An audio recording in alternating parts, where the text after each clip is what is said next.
मेरा नाम संदीप राणा है और मेरे एनजीओ का नाम उम्मीद की किरण है। तो आशा करता हूँ कि आप लोग कुशल मंगल होंगे और अपने जय हिंद दोस्तों। मेरा नाम संदीप राणा है और मेरी एनजीओ का नाम है उम्मीद की किरण। और कुछ दोस्त मेरे को संदीप भारती भी कहते हैं, तो आप किसी नाम से भी पुकार सकते हैं। और बड़ा प्राउड फील होता है कि जब भारत के साथ आप जुड़ते हैं, भारत के नाम के साथ। और इस जैसे कि आपको पता है कि ये भारत संवाद हम करते हैं, इसमें हम जनता जो दोस्त हैं हमारे सभी, जो मतलब समाज के लिए जो हित में जो कार्य होते हैं उसका हम डिस्कशन करते हैं। और अगर आपके भी कोई सुझाव हो तो आप वो डिस्कस कर सकते हैं। और हमारे पास काफ़ी सारे जो इश्यूज़ हैं उस पर बात करने के लिए, तो मैं आपके साथ वो डिस्कस करूँगा। बाकी अगर आपको जानकारी अच्छी लगे तो आप इसको शेयर भी कर सकते हैं। और तो हम चलो शुरुआत करते हैं। सबसे पहले आपको कारगिल विजय दिवस की हार्दिक शुभकामनाएं। और हम अपने जितने भी जो शहीद हुए थे हमारे देश के लिए नमन करते हैं उनको, और दिल से सभी को सैल्यूट है हमारा। और आप जैसे कि आपको पता है कि 1999 में करीब आप ये लगा लीजिए 21 साल हो गए भारत और पाकिस्तान का युद्ध हुआ था, और उसमें भारत की जीत हुई थी। तो 26 जुलाई आज ही के दिन होती थी 21 साल पहले जब भारत की जीत हुई थी पाकिस्तान से, तो उसको कारगिल विजय दिवस के रूप में मनाया जाता है। और हम सब प्राउड फील करते हैं कि भारत का हिस्सा है। और तो बाकी अभी हम उसकी शुरुआत करते हैं। पहले मैं उसके बारे में और डिस्कशन करूँगा। तो सबसे पहले हम कोरोना के लिए कुछ जो अपडेट है पहले मैं आपको बता दूं, फिर हम कुछ और अपने जो हीरोज़ हैं हमारे जो कारगिल के, उसके बारे में डिस्कशन करेंगे। कोरोना का जो अपडेट है मैं आपको देना चाहता था कि अभी जो वर्ल्ड में जो टोटल केसेस हैं, टोटल 16.1 मिलियन है, मतलब करीब 1,60,00,000 केसेस हो चुके हैं वर्ल्ड में कोरोना के। और जो लोग रिकवर कर चुके हैं उसमें तो 9.2 मिलियन के करीब रिकवर कर चुके हैं, मतलब करीब 92 लाख लोग रिकवर कर चुके हैं कोरोना से, वर्ल्ड में बात कर रहा हूँ मैं। और 6,45,000 डेथ हुई है कोरोना से वर्ल्ड में। तो उसमें अगर हम बात करें तो 3 जो कंट्रीज़ हमारे, थॉमस पीए जी कह रहे हैं जय हिंद थॉमस जी, आपका स्वागत है। और जो हम 3 जो कंट्रीज़ की बात करें जिसमें कोरोना सबसे ज़्यादा फैला हुआ है, उसमें यूएस सबसे ऊपर है। यूएस में 4.25 मिलियन, मतलब आप ये लगा लो करीब 42 लाख केसेस हैं कोरोना के यूएस में। और यूएस में 1.28 मिलियन लोग ठीक हो चुके हैं, मतलब करीब 42 लाख में से 12 लाख के लोग करीब लोग ठीक हो चुके हैं। और क्या कहते हैं, इसमें जो टोटल जो इसमें 1,49,000 करीब, मतलब करीब 1.5 लाख, आप मान के चलो कि 1.5 लाख लोगों की करीब डेथ हो चुकी है यूएस में कोरोना से, 1.5 लाख। दूसरे नंबर पर आता है ब्राज़ील में 2.4 मिलियन लोगों की करीब 24 लाख लोगों को कोरोना हुआ है उसमें। और 1.6 मिलियन लोग ठीक हो चुके हैं। तो 24 लाख में से करीब 16 लाख लोग ठीक हो चुके हैं ब्राज़ील में, और 86,496 लोगों की डेथ हुई है ब्राज़ील में। तीसरे नंबर पे आता है भारत की हम बात करें तो भारत में करीब 1.39 मिलियंस, तो करीब 14 लाख टोटल केसेस आए हैं भारत में कोरोना के। उसमें से 886,000, मतलब जो लोग ठीक हो चुके हैं 8,86,000 करीब ठीक हो चुके हैं। तो करीब 14 लाख में से 8,86,000 लोग ठीक हो चुके हैं भारत में, और करीब 32,000 लोगों की डेथ हुई है। तो भारत को अगर आप और कंट्री से कंपेयर करोगे तो स्थिति बेटर है भारत की। वैसे तीसरे नंबर पे है उसमें, पर भारत की पॉपुलेशन भी बहुत ज़्यादा है। अगर आप उसको फैक्टर कंसिडर करोगे तो 138 करोड़ हमारी जो पॉपुलेशन है, तो उसके हिसाब से अगर उसको उस हिसाब से कंपेयर करोगे तो हमारे केसेस कम है भारत के कोरोना के। तो पर अभी आपके हाथ में है, तो आप सोशल डिस्टेंसिंग का पालन करें, और जितना हो सके अपने घर में रहें, 2 गज की दूरी बना के रखें अगर बाहर आप कहीं जाते हैं। फेस मास्क या मुंह पे जैसे ये गमछा होता है या कपड़ा होता है ये लगा के रखें। तो ये थोड़ी थोड़ी जो सावधानियां हैं आप बरत सकते हैं, तो इसी से ताकि हमारे और केसेस आगे ना बढ़ें। भारत 30 नंबर पे है और रशिया साउथ अफ्रीका चौथे और 5वें नंबर पे है वर्ल्ड में टोटली जो कोरोना केसेस हैं उसमें। अगर हम इंडिया की बात करें, मतलब जो स्टेट्स की बात करें इंडिया में, तो उसमें आप देख सकते हैं कि महाराष्ट्र में सबसे ज़्यादा केसेस हैं कोरोना के। महाराष्ट्र में ये क्या कहते हैं करीब 3,57,000 केसेस हैं और उसमें 2 लाख ठीक हो चुके हैं और 13,132 की डेथ हुई है महाराष्ट्र में। तो नंबर 1 पे चल रहा है अभी इंडिया में कोरोना के उसमें। तमिलनाडु में करीब 2 लाख केसेस है तमिलनाडु में, 1,43,000 ठीक हो चुके तमिलनाडु में और 3,320 लोगों की डेथ हुई है तमिलनाडु में। और अगर दिल्ली की हम बात करें, दिल्ली में 1,28,000 केसेस हैं, उसमें से 1,11,000 ठीक हो चुके हैं। तो दिल्ली में जो लोग ठीक हो चुके हैं उसकी संख्या काफ़ी ज़्यादा है और जो डेथ हुई है दिल्ली में 3,777, 3,777, तो ये डेथ हुई है। तो जो टोटल आप ये लगा लो कि अराउंड 86% दिल्ली में 86% लोग क्या कहते हैं रिकवर कर चुके हैं। तो ये बड़ी अच्छी बात है दिल्ली में और स्थिति काफ़ी बेटर है दिल्ली के मुकाबले।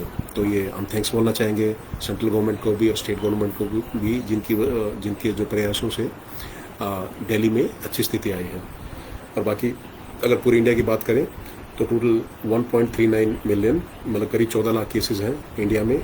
14 लाख केसेस हैं और 8,86,000 लोग ठीक भी हो चुके हैं और करीब 32,063 लोगों की डेथ हुई है।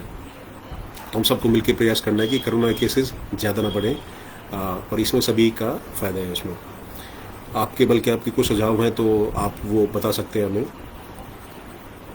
कोरोना की मैंने बात बता दी आपको और अब मैं कारगिल विजय दिवस का मैं जैसे बताया था कि आज कारगिल विजय दिवस है आज और ये आज के दिन मनाया जाता है क्योंकि 21 साल पहले 99 में 60 दिन के लिए जो कारगिल का युद्ध चला था भारत और पाकिस्तान के बीच में, भारत की विजय हुई थी और आज ही के दिन हमारी जीत हुई थी कारगिल की जो लड़ाई में।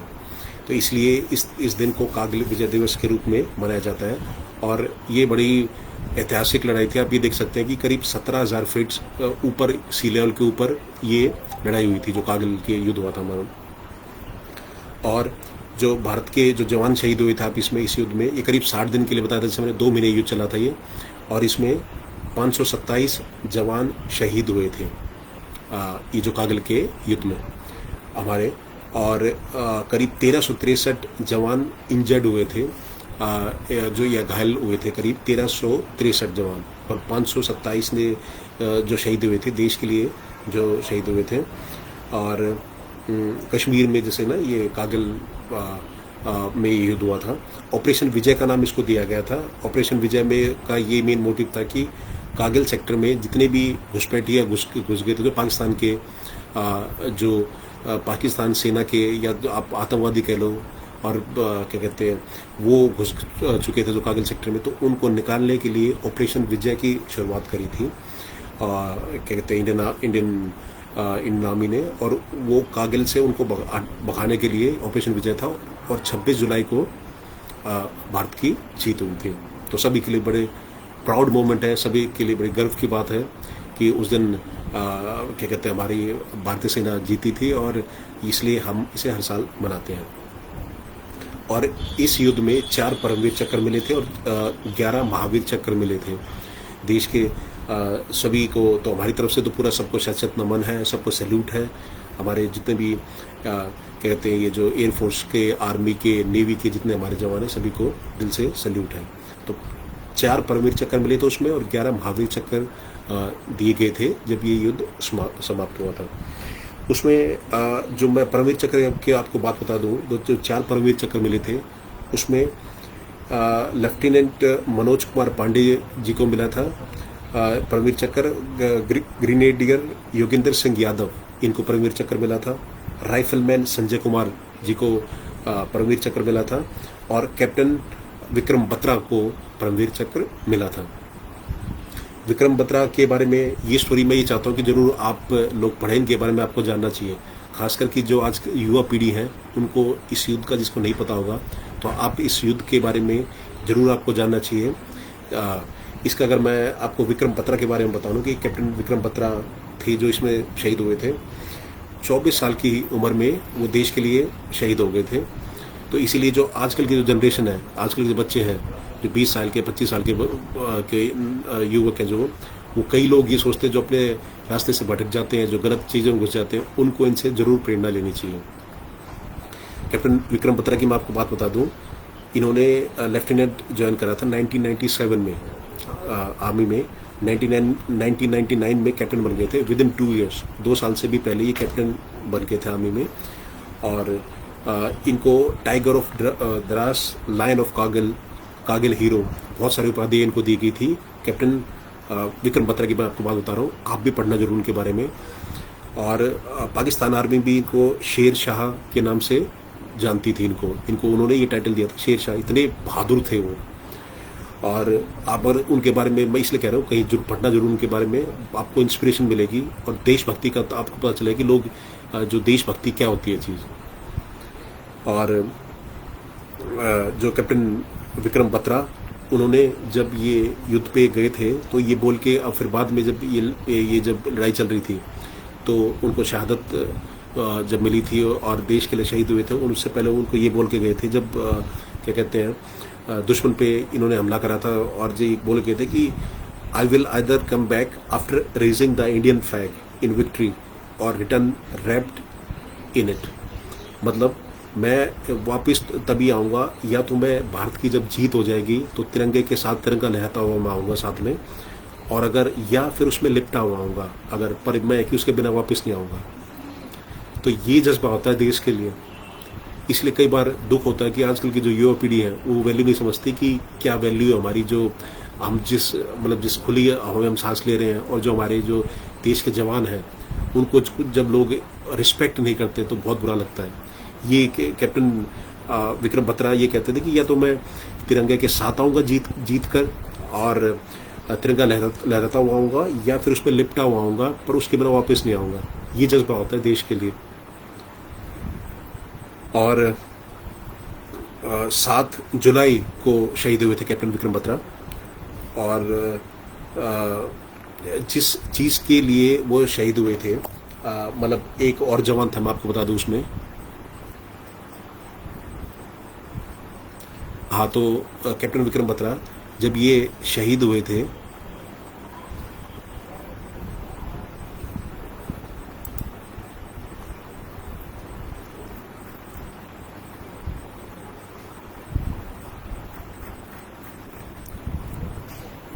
शायद थोड़ा नेटवर्क का इशू था, तो कैप्टन बत्रा जब शहीद हुए थे तो उनको एक दूसरे हमारे सैनिक था, वो जख्मी हो गए थे, उनको बचाने के चक्कर में ये शहीद हुए थे। उनसे इन्होंने बोला तुम हट जाओ, तुम्हारे बीवी बच्चे हैं, इसलिए तुम हट जाओ, तुम्हारी जगह मैं आता हूँ। उस टाइम फिर ये इनको गोली लगी थी और फिर ये शहीद हुए थे कैप्टन विक्रम बत्रा। उसके लिए किसी और के लिए, मतलब जैसे हमारे जो दूसरे सैनिक थे, तो ये बीच में आ गए, उनको इन्होंने हटा दिया अपने हमारे दूसरे सैनिक को, और ये बीच में आए, कहते कि तुम्हारे बीवी बच्चे हैं, तुम हट जाओ यहाँ से, मैं आता हूँ आपकी तुम्हारी जगह। और वहाँ फिर इनको गोली लगती है कैप्टन विक्रम बत्रा को, फिर ये शहीद हो गए थे। अब आप देखो देश के लिए कितनी बड़ी शहादत है। 24 साल के थे सिर्फ, एज आप देखो, सिर्फ 24 साल की क्या उम्र होती है। इसलिए मैं कहता हूँ कि आजकल की जो युवा पीढ़ी है, जो 20-22 साल के बच्चे हैं, 18, 20, 22, 25 साल के हैं, उनको इंस्पिरेशन लेनी चाहिए, उनको ये कहानी जरूर देखनी चाहिए। उनको सीखने को मिलेगा आपको कि ये होती है देशभक्ति के लिए जज्बा। और जो चीफ ऑफ आर्मी स्टाफ थे, ये वीर प्रकाश मलिक जी थे, तो उन्होंने कहा था कि अगर कैप्टन विक्रम बत्रा युद्ध से, कारगिल युद्ध से अगर वापस आते तो विद इन 15 ईयर्स तो उनकी जगह होते, वो आर्मी में चीफ ऑफ आर्मी स्टाफ बन जाते। तो उस टाइम के आर्मी स्टाफ ने खुद माना था कि अगर वो वापस आते, मतलब अगर युद्ध से वो जिंदा वापस आते, तो मेरी जगह अगले 15 साल में वो बैठे होते हैं। ये जज्बा था उनका, ये इतने बहादुर थे कैप्टन विक्रम बत्रा। और ऐसी हमारे बहुत सारे और भी जितने जो बहादुर सैनिक थे, योगेंद्र सिंह यादव जी, मनोज कुमार पांडे जी, संजय कुमार जी, बहुत सारे नाम हैं। तो उसमें टोटल हमारे 527 जवान शहीद हुए थे और 1363 इंजर्ड हुए थे।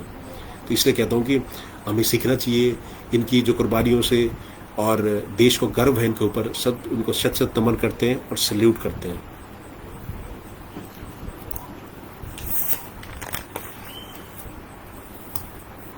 और बाकी अगर आपके कोई भी सवाल हो तो आप पूछ सकते हैं।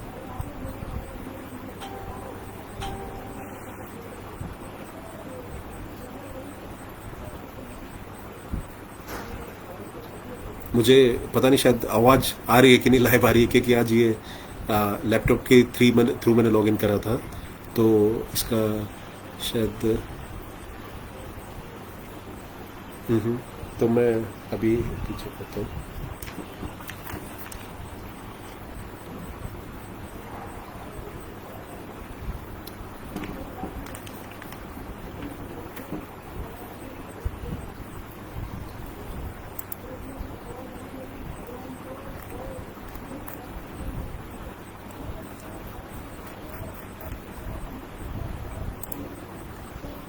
आवाज़ का मुझे लग रहा है, पता नहीं आवाज़ आप लोगों को आ रही है कि नहीं आ रही, कोई कंफर्म करे कि आवाज़ आपको आ रही है। थॉमस जी जय हिंद, आपको आवाज़ सुनाई दे रही है क्या मेरी?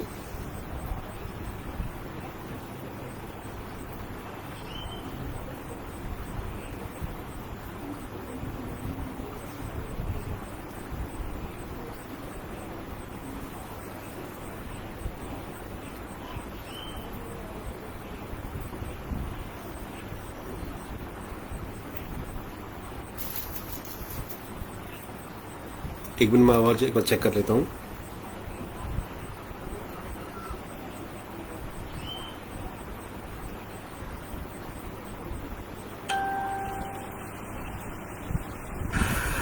कोरोना की मैंने बात बता दी आपको, और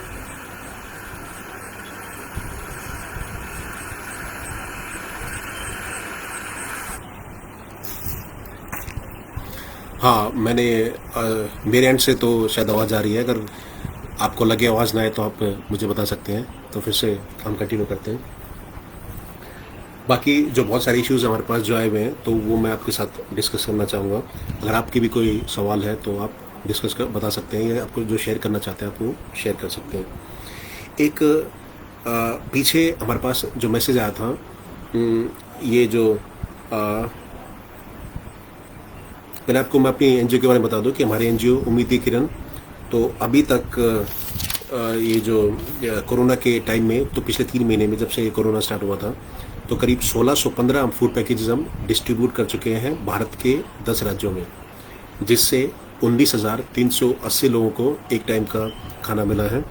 तो मैं सभी अपने दोस्तों को धन्यवाद करना चाहूँगा जो वॉलंटियर हमारे साथ जुड़े हैं, जो दोस्त मेरे साथ काम करते हैं, तो उन सभी को धन्यवाद, जिनके थ्रू हमने 1615 फूड पैकेजेस डिस्ट्रीब्यूट कराए, जिससे 19,380 लोगों को एक टाइम का खाना मिला। तो आप सबका बहुत बहुत धन्यवाद। और भारत के 10 राज्यों में हमारी एनजीओ है। हम चाहते हैं कि जैसे दूसरे स्टेट्स में भी हमारी एनजीओ हो, तो अगर आप किसी भी कोने से हमारे एनजीओ का पार्ट होना चाहते हैं तो आप हमको बता सकते हैं। अभी जो हमारी एनजीओ है तेलंगाना, दिल्ली, हरियाणा, यूपी, एमपी, उत्तराखंड, महाराष्ट्र, बिहार, राजस्थान और वेस्ट बंगाल, तो ये 10 स्टेट्स हैं हमारे और यूनियन टेरिटरीज जिसमें हमारी एनजीओ है। हम चाहते हैं कि भारत के हर एक स्टेट में हमारी एनजीओ के वॉलंटियर्स हों, ताकि वो सपोर्ट कर सकें। हम सब मिलके जिस भी जगह, जैसे कहीं बाढ़ आ रखी है या कहीं जैसे भूकंप आता है, तो हम मिलके सपोर्ट कर सकें सारे मिलके।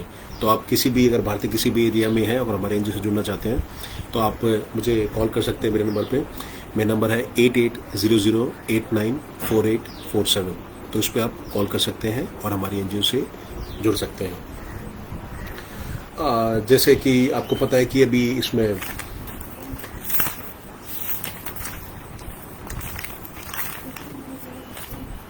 बिहार में और असम में वहाँ बाढ़ आई हुई है, तो हम चाहते हैं कि वहाँ कोई वॉलंटियर हो तो हमसे जुड़ सकता है। कि असम में हमारा कोई वॉलंटियर नहीं है, बिहार में हमारे साथ लोग हैं, तो हमारे साथ जो जुड़ना चाहता है बिहार में और असम में, तो वो मुझसे कांटेक्ट कर सकता है और हम वहाँ खाने का सामान प्रोवाइड करने की कोशिश करेंगे, क्योंकि बहुत काफ़ी भयंकर बाढ़ आई हुई है दोनों स्टेट्स में।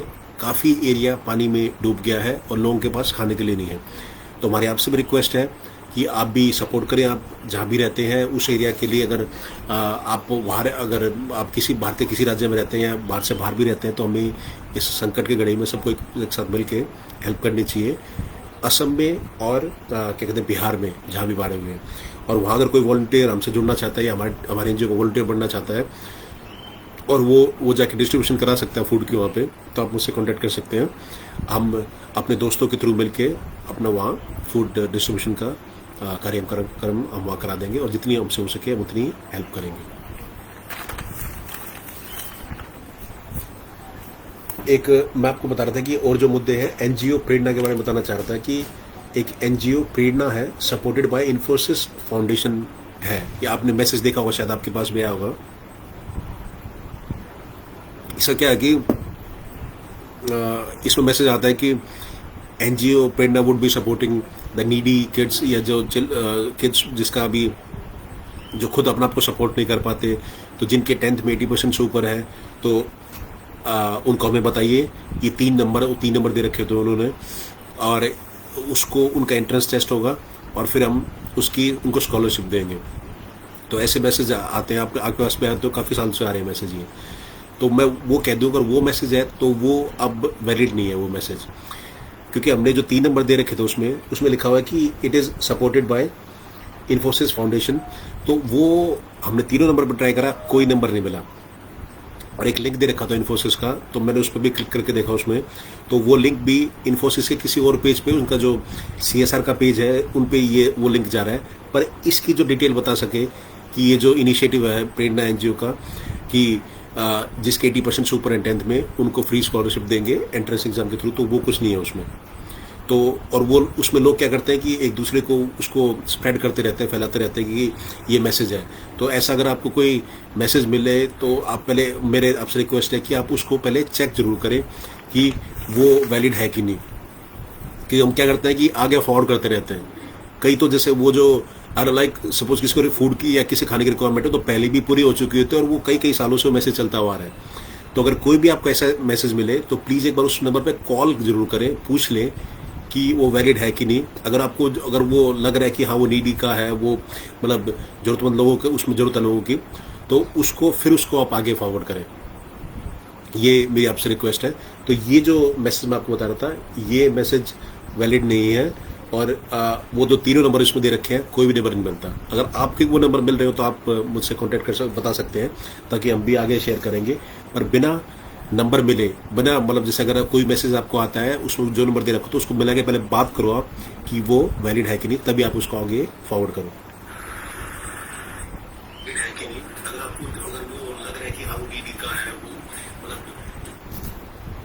और जो दूसरे हमारे जो इश्यूज है, मैं आपको बताना चाह रहा था कि चाइना ने क्या करा। अब जैसे मैं आपको शुरू से मैं आपको कहता आ रहा हूँ कि चाइना का जितना भी जो सामान हम यूज़ करते हैं ना, कम से कम उन पर डिपेंडेंसी हमको छोड़ देनी चाहिए बिल्कुल भी।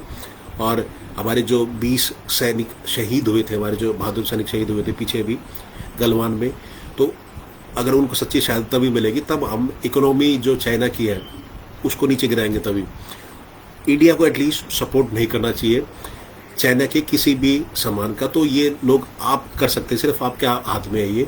तो जितना हो सके चाइनीज़ प्रोडक्ट प्लीज़ आप मत यूज़ करें, और ये हमारी सच्ची श्रद्धांजलि होगी हमारे देश के सैनिकों को। तो चाइना अब क्या कर रहा है कि वो क्लेम कर रहा है कि गलवान पहाड़ी में भी और पेंगोंग लेक है, वहाँ पे भी अपने एरिया अभी क्लेम कर रहा था फिर से। मतलब उसने फिर से अपने सैनिक वहाँ लगा दिए और भारत का एरिया कब्जा करने की फिर से कोशिश कर रहा था। और ये जो पहले उसका फिंगर जो पेंगोंग लेक है, तो उसमें ये फिंगर 1 2 3 4 6 7 8 फिंगर 8 से आगे का एरिया उसका है। उसने क्या करा, जो फिंगर 4 है उसके ऊपर आगे बैठ गया, वहाँ तो उस तक आ गया वहाँ पे कि ये सारा एरिया मेरा है। और जबकि वो उसका एरिया नहीं है।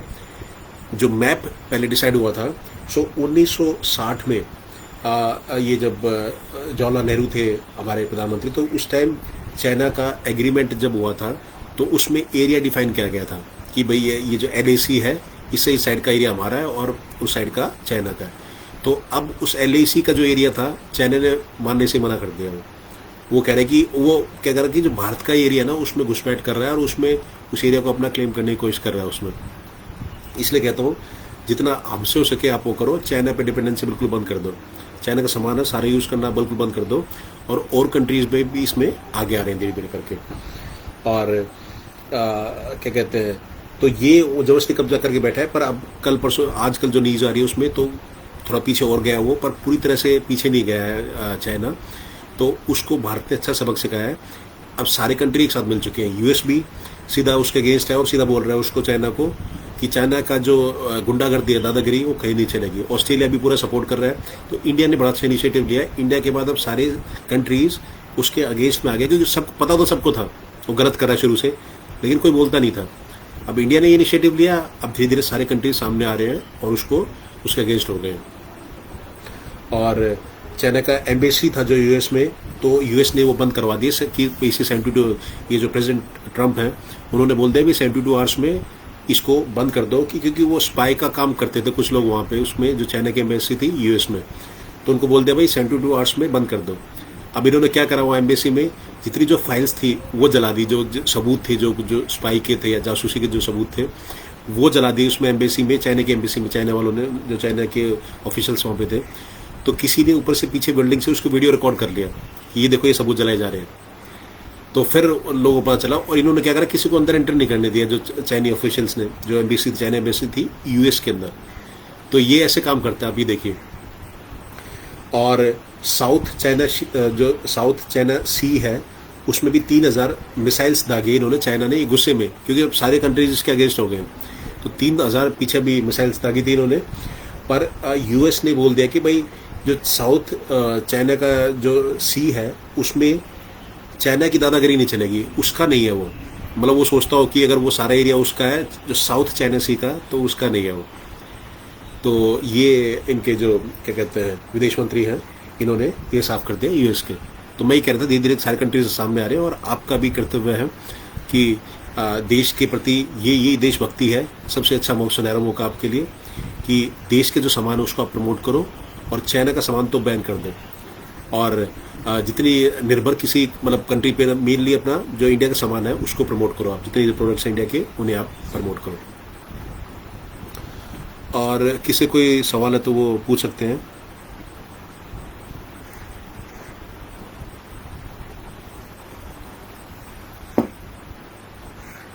मैं जैसे आपको कह रहा था कि बाहर का जैसे पेप्सी, कोक, बच्चे आजकल जो पीते हैं, तो क्यों डिपेंडेंसी उस पर करनी है, सेहत के लिए भी नुकसानदायक होते हैं। जो इंडियन प्रोडक्ट्स हैं, आप ये देखिए कि ये ना योगा पल करके कंपनी है, जूसेस आते हैं इनके, ये आप पी सकते हैं, बच्चों को भी दे सकते हैं, सबसे बेस्ट है ये। इसमें एलोवेरा होता है। तो ये इंडियन कंपनी है योगा पल्प का, और एलो फ्रूट करके भी एक इंडियन कंपनी है, तो वो भी ये जूसेस हैं, ये ऑल्टरनेटिव हो सकते हैं।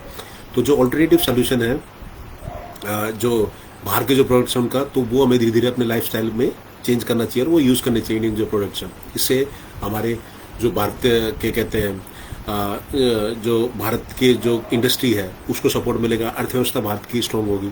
तो इसका मैं आपको बता रहा था कि योगा पल्प करके कंपनी है और इंडियन कंपनी है, तो ये जूसेस ये ऑल्टरनेटिव हो सकता है। इसके बहुत सारे अलग अलग फ्लेवर्स में जूसेस आते हैं। एक इसका ये गोवा फ्लेवर ये भी है। ये है अमूल का जो आइसक्रीम, छाछ, दूध मिलता है, तो वो एक ऑल्टरनेटिव है। ये जैसे आप ये देख सकते हैं कि गर्मियों में ये बेस्ट है, अगर आप ये बच्चों को पिला सकते हैं। अमूल मस्ती करके ये स्पाइस्ड बटर मिल्क है, तो ये आप पी सकते हैं। बाहर के किसी जैसे ये पेप्सी, कोक, थम्स अप इनके पीने के अलावा, तो उस पर डिपेंडेंसी आप हटाइए। इंडियन प्रोडक्ट्स हैं, इंडियन जो प्रोडक्ट्स हैं उनको आप प्रमोट करें। चाइना का फिर इसलिए मैं आपको बता रहा था जितना बहिष्कार हो सके करें। और राखियाँ आ रही हैं, जैसे अभी राखी का सीज़न है, अभी 3 तारीख को राखी है, तो उसमें भी जो चाइनीज़ जो राखियाँ हैं उसका उपयोग ना करें। और हम देख भी रहे हैं इस मार्केट में ज़्यादातर लोग उसको सपोर्ट नहीं कर रहे हैं, जो चाइनीज़ राखी है या जो चाइनीज़ जो सामान है। इंडियन जो राखियाँ उनको लोग प्रमोट कर रहे हैं, तो ये बड़ी खुशी की बात है। तो आप भी ऐसा करें। और कोई आपके जो सवाल है आप तो वो पूछ सकते हैं। बाकी मैं रेमडेसिविर करके एक वो दवाई आती है, रेमडेसिविर, इसका इंजेक्शन भी आता है। तो ये कोविड-19 के लिए लाइफ सेविंग ड्रग है, जैसे कि कोविड-19 में काफ़ी हेल्पफुल है, जिसको कोरोना होता है तो उसको ये रेमडेसिविर जो मेडिसिन है ये देते हैं, ये दवाई देते हैं और ये इंजेक्शन इसका आता है। तो इसका जो 5400 का एक्चुअल प्राइस का इंजेक्शन आ रहा था, तो वो क्या कर रहा है कि कुछ लोगों ने क्या करा है कि ये रैकेट स्टार्ट कर दिया और उसको 30,000 रुपये में बेच रहे हैं। जो 5400 की चीज़ थी, एक इसका जो इंजेक्शन, उसको 30,000 में बेच रहे हैं। तो ऐसा तो पुलिस ने फिर फाइनल उनको पकड़ा, तो 7 लोग थे, मुंबई से वो पकड़े गए थे। तो ऐसे हम आपसे हाथ जोड़ के रिक्वेस्ट है कि भाई ऐसा आप ना करें कि भाई ये जो लाइफ सेविंग ड्रग है उसके पैसे इतने बढ़ा दें, कालाबाजारी चल रही है यहाँ पे, ये देश के लिए बड़ा नुकसान है इसमें। तो अगर आप इस टाइम में ऐसा करेंगे तो बड़ी गलत बात है, शर्म की बात है अगर कोई भी ऐसा करता है। तो पुलिस ने इनको फाइनली पकड़ लिया है। रेमडेसिविर करके ये मेडिसिन है जो लाइफ सेविंग ड्रग है। एक और जो मुद्दे हैं, तो एक मैं इनका जिक्र करना चाहूँगा, ज्योति पासवान जी का। आपको पता होगा कि एक बिहार की बेटी ज्योति पासवान, ये जैसे दिल्ली में थे, गुड़गांव में थे शायद, और यहाँ से ये 1200 किलोमीटर अभी साइकिल पर अपने पिताजी को लेके गई थी बिहार में भी। तो ये 15 साल की बेटी है ज्योति पासवान, और पूरी मीडिया में उसकी वाहवाही करी थी हर जगह। जैसे ट्रम्प की जो डॉटर है उन्होंने भी उसको अप्रिशिएट करा था, और जो इंडियन साइकिलिंग फेडरेशन है उन्होंने भी कहा था कि आप हमारे आके ट्रायल दीजिए और आप देश को रिप्रेजेंट करें। तो हर जगह उनका नाम हो गया था। अब हुआ क्या, पीछे लोगों ने अपनी राजनीति के चक्कर में क्या करा कि जैसे उनके पोस्ट छाप दिए अपने फेसबुक पे, हर जगह ही डाल दिए कि उनके साथ दुष्कर्म किया गया है, उनका मर्डर कर दिया गया है, और क्या कहते हैं, बिहार की ये घटना है। तो फिर मैंने भी उसकी जांच करने की कोशिश की। मैंने देखा ऐसे न्यूज़ में तो कोई आ नहीं रहा, ये कैसे हो गया ये कि वो ज्योति पासवान बल्कि उसकी ज्योति पासवान जो बेटी है उसके ऊपर मूवी भी बन रही है अभी। तो उसका लोगों ने क्या करा कि दिखा दे कि उनका रेप हो गया है, उनका मर्डर करके उसको मार के फेंक दिया गया। तो फिर मैंने जब जानने की कोशिश करी तो जब उसमें लिखा हुआ था कि वो कोई और ज्योति पासवान थी, तो वो भी वैसे बड़ा क्या कहते हैं, मैं ये नहीं कह रहा कि उसे अप्रिशिएट करते हैं किसी का कुछ किसी साथ भी ऐसा हो, पर कोई और ज्योति थी, उसका नाम इन ज्योति पासवान जोड़ दिया और उसका भी बिजली करंट लगने से डेथ हुई थी, ऐसा उसमें न्यूज़ में आया हुआ था। तो ये जो ज्योति पासवान थी, जो लड़की जो फेमस हुई थी, जो बेटिया, इसका नाम उनसे जोड़ दिया और ये पोस्ट अपने फेसबुक पे डाल दी कि सरकार ने ये बड़ा गलत करा, सरकार ने कोई कदम नहीं उठाए, शर्म आनी चाहिए सरकार को, ये है वो। फिर लोग उसके फॉरवर्ड कर रहे हैं। तो फिर जब मैंने जानकारी देखी तो ये वो ज्योति थी नहीं। तो फिर क्या कहते हैं, मैंने मेरे से जितने भी कनेक्टेड थे मैंने उन पोस्ट पे लिखा कि एक बार आप चेक कर लीजिए, ये पोस्ट ठीक नहीं है और ये गलत है, जैसे एक बार वेरीफाई करें। वेरीफाई करा तो पता चला कि वो फर्जी पोस्ट था। तो ऐसे फेक पोस्ट प्लीज़ आप पोस्ट ना करें, देख लीजिए पहले। आप किसी के ऊपर इल्ज़ाम लगा रहे हैं, कुछ कर रहे हैं, या किसी भी सरकार के ऊपर, अब मैं नहीं कह रही कि अच्छा काम कोई कर रही है, हम किसी को सपोर्ट नहीं कर रहे कि भाई को अच्छा है बुरा कोई है। तो पर ये है कि आप ऐसे पोस्ट डालने से पहले कम से कम पहले आप देख जरूर लीजिए, उसको टेस्ट जरूर कर लीजिए कि आप सही कह रहे हैं कि नहीं कह रहे। और लोग भी उसको फॉरवर्ड करना स्टार्ट कर देते हैं कि बड़ा गलत हुआ ये, और पहले देख तो लीजिए कि हुआ भी है कि नहीं हुआ। तो चक्कर ये है सर। तो आप उनको जो भी आप खबर छापें, पोस्ट छापें, आप लोगों से काफ़ी लोग इन्फ्लुएंस होते हैं, तो प्लीज़ उसको एक बार पहले वेरीफाई करें और तभी उसको पोस्ट करें, और तभी उस पर कमेंट करें या लाइक करें या शेयर करें। कोई गलत है तो आप उनको पॉइंट आउट करें कि भाई गलत कर रहे हो आप ऐसे। तो इससे समाज में आपस में एक दूसरे से बैर फैलता है और गलत भावना फैलती है। तो ये प्लीज़ ऐसा काम ना करें, कोई भी गलत पोस्ट ना करें। और मैंने आपको बताया था, त्रिपुरा के सीएम है बिप्लब कुमार देव, अगर आप जानते होंगे। तो इन्होंने पीछे एक बड़ा अजीब सा बयान दिया। तो ये सीएम साहब कहते हैं कि पंजाबी और जो जाट होते हैं वो बड़े, उनका दिमाग कम होता है और वैसे वो पावरफुल होते हैं। तो हमारी सीएम साहब से हाथ जोड़ के रिक्वेस्ट है कि प्लीज़ आप ऐसे कोई बयान ना दीजिए कि जिससे देश में लोग एक दूसरे के अगेंस्ट हो जाएं। तो वो क्या कह रहे हैं कि पंजाबी लोग होते हैं वैसे तो बड़े बहादुर होते हैं और दिमाग थोड़ा कम होता है, ऐसी जो जाट होते हैं, हरियाणा के जाट होते हैं, और उनको वैसे बड़े पावरफुल होते हैं, कुछ कह दीजिए तो घर से जाके बंदूक निकाल के ले आएंगे वो, पर दिमाग उनमें थोड़ा कम होता है, पर वैसे बड़े पावरफुल होते हैं। तो क्या मतलब है सर इस चीज़ का? 1-2 दिन बाद जब मीडिया में चीज़ें ये आई तो फिर उन्होंने माफ़ी मांग ली कि मैं ऐसे कुछ नहीं कह रहा था, उनका बहुत बड़ा योगदान है। तो ऐसे प्लीज़ ऐसे कोई कमेंट ना करें जिससे समाज में ऐसी चीज़ फैले। हम बिल्कुल उनको क्या कहते हैं, ये कहते हैं बड़ी गलत बात है, और समाज में ये बात फैलाना बहुत ही, क्योंकि ये इतने बड़े लीडर है, ये सीएम है और स्टेट के, तो इनसे लोग काफ़ी लोग इन्फ्लुएंस होते हैं, इनको लोग देखते हैं, इनको लोग मानते हैं। अगर वो ऐसी गलत बात कहेंगे तो लोग फिर ये कैसे क्या होगा उसका, आप भी देख रहे हैं देश के लिए कितना गलत प्रभाव पड़ेगा इससे। और ऐसे किसी भी जाति के लिए कहना बिल्कुल गलत है कि उनमें कम दिमाग होता है। फिर ये कह रहे हैं कि बंगाली में ज़्यादा दिमाग होता है, जो बंगाली होते हैं वो इंटेलिजेंट होते हैं, और तो अच्छी बात है, इंटेलिजेंट सब है, पर ऐसे किसी को कम या ज़्यादा बोलना, ये चीज़ बिल्कुल मैं नहीं मानता कि सही बात है, ये बहुत गलत बात है। आप अब कमेंट कर सकते हैं, बता सकते हैं कि आपको कैसा लगेगा इस चीज़ों में। पर आगे से हमारे उनसे हाथ जोड़ कर रिक्वेस्ट है, प्लीज़ एक बार सोच लीजिए कि जब आप जो कह रहे हैं, कितने लोग आपसे इन्फ्लुएंस होते हैं, तो उस कहने से पहले एक बार देख जरूर लीजिए कि आप जो कह रहे हैं, और फिर उसको ऐसे बयानबाजी करें। और